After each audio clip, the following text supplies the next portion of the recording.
Salut les costauds, bienvenue à nouveau sur la chaîne Crypto Altero, la chaîne pour les nouveaux et pour ceux qui veulent devenir des costauds. Voilà en résumé l'objectif de cette chaîne.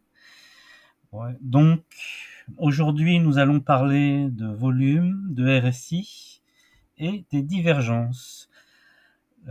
Avant de commencer et d'aller dans le sujet de cette vidéo, je voulais juste vous montrer un nouveau site pour ceux que ça intéresse, donc notamment les agents IA. Voilà, donc un site cookie.fun qui référence tous les agents IA et qui donne une tendance de marché sur ce thème. Donc voilà, si jamais cette dynamique prend, en tout cas avec tous les bouleversements actuels et notamment le DeepSeek là, qui défraie la chronique et qui fait peur au marché américain. On va voir le devenir sur la blockchain des agents IA et compagnie. Donc voilà, ce petit site intéressant, si vous voulez le découvrir, n'hésitez pas à y aller. Donc voilà, on attaque les volumes.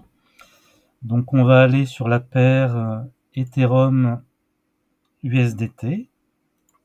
On va faire un peu le ménage.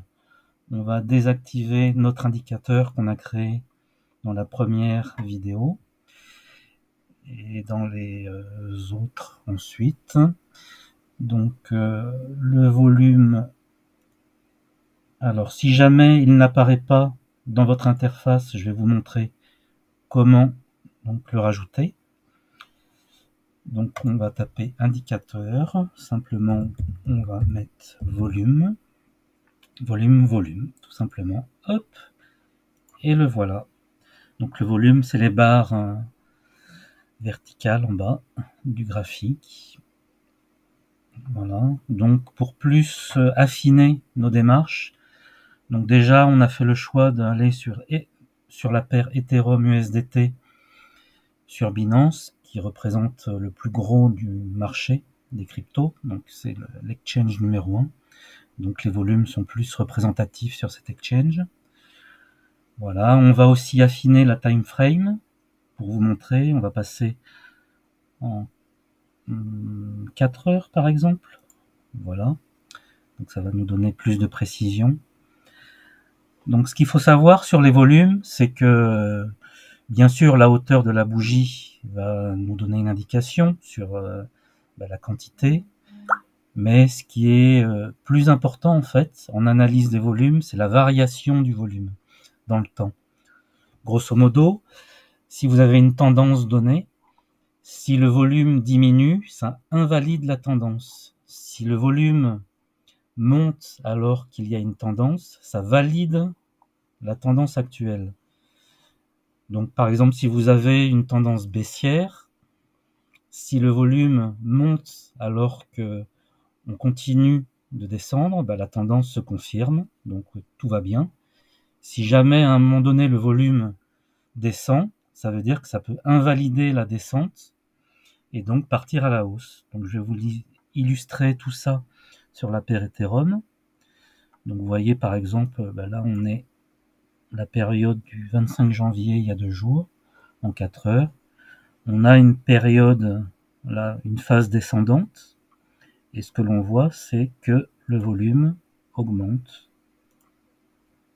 Le volume augmente et le prix descend. Donc, comme je vous l'ai expliqué tout à l'heure, un volume qui augmente confirme donc la tendance actuelle qui est la baisse.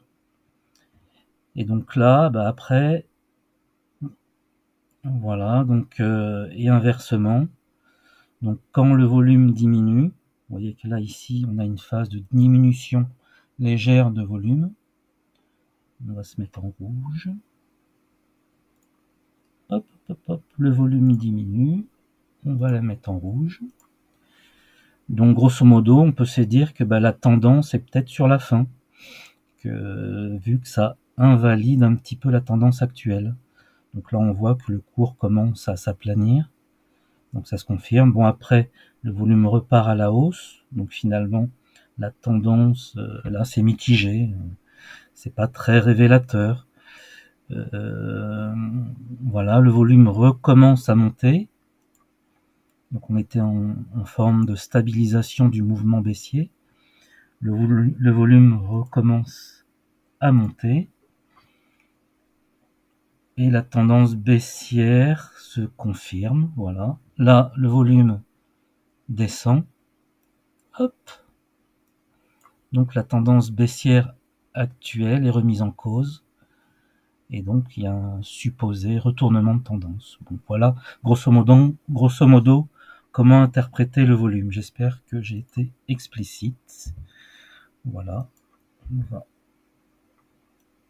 nettoyer un peu tout ça. Je sais pas, on peut peut-être aller sur une période plus récente et analyser ici.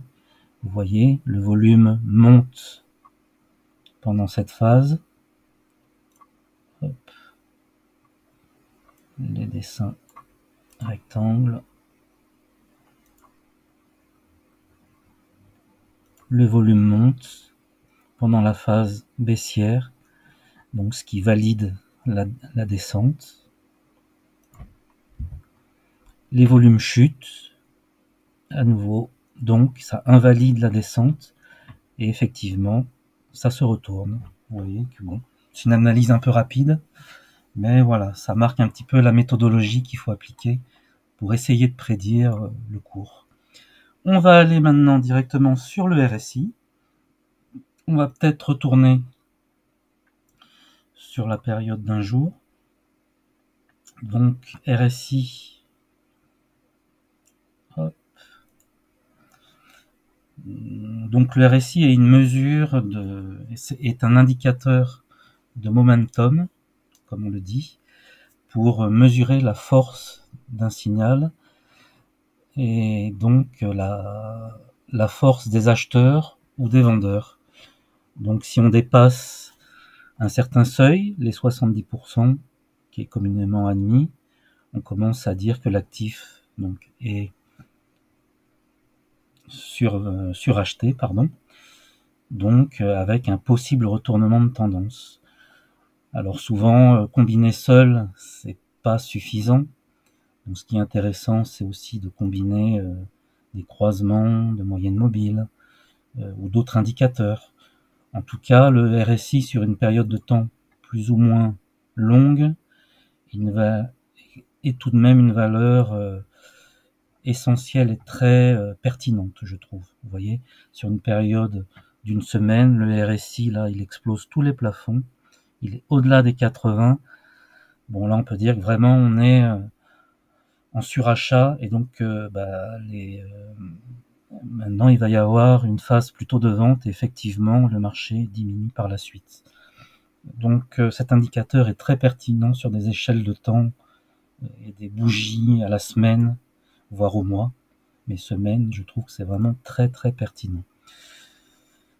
Et inversement, donc lorsque l'on est très bas, vous voyez, en survente, vous voyez qu'à la semaine, donc là on atteint vraiment des plus bas et en dessous des 30, ben voilà, ça indique que voilà, il y a un possible retournement de tendance et que les acheteurs vont se précipiter et donc le cours commence à monter. Donc vous voyez que sur une période longue, le RSI est vraiment un indicateur très important. Alors pour illustrer les divergences, donc on va retourner sur une période journalière, une bougie un jour. Voilà, vous allez très vite comprendre, c'est pas très compliqué, c'est juste des termes. Voilà, donc admettons qu'on soit dans une phase baissière, un petit peu comme celle-ci. Voilà, on va la marquer par par nos traits. On est effectivement dans une forme de range baissière, de tendance baissière, des hauts de plus en plus bas et des bas de plus en plus bas. Voilà. Donc donc là on est en phase baissière, on le voit. Comment interpréter les divergences? Donc par exemple, alors on va créer un trait ici. Est-ce qu'il y en a une là par exemple? Bon, c'est en live, donc il y a effectivement là, j'en vois une, ça tombe vraiment à pic. On va la mettre en orange. Donc ça, on va parler de divergence haussière. Pourquoi? Parce que le cours est globalement en train de descendre, donc il est à la baisse. Et la divergence haussière, ça veut dire que ça va invalider le mouvement baissier pour un possible retournement et partir à la hausse. Donc une divergence haussière, on est dans un trend baissier. Je vais la marquer. Voilà, elle un peu moins pour que ça ressorte plus. Hop. Donc là, on voit que le prix de l'action donc continue à faire des bas de plus en plus bas. Et au niveau du RSI, ici, donc on est vraiment en vis-à-vis. Là, on a les bas qui sont de plus en plus hauts. On va les mettre en orange en x4. Donc là, c'est très clair, on a affaire à une divergence haussière. Les prix continuent de baisser, alors que le RSI, lui, les pics du RSI montent. Vous voyez, il y a une divergence, ça ne va pas dans le même sens. Ce qui veut dire que les acheteurs, finalement, non, les acheteurs vont sûrement revenir, qu'il y ait une perte de vitesse des vendeurs, et donc que le cours devrait repartir à la hausse. Et vous voyez que ça s'illustre bien par le prix qui finit par remonter. Voilà une belle divergence haussière. Et inversement, vous avez des divergences baissières. On est dans un trend donc haussier. Je ne sais pas si ça va si ça a l'air de bien fonctionner. On va redessiner notre range, donc notre tendance haussière. Voilà, on va remettre des petits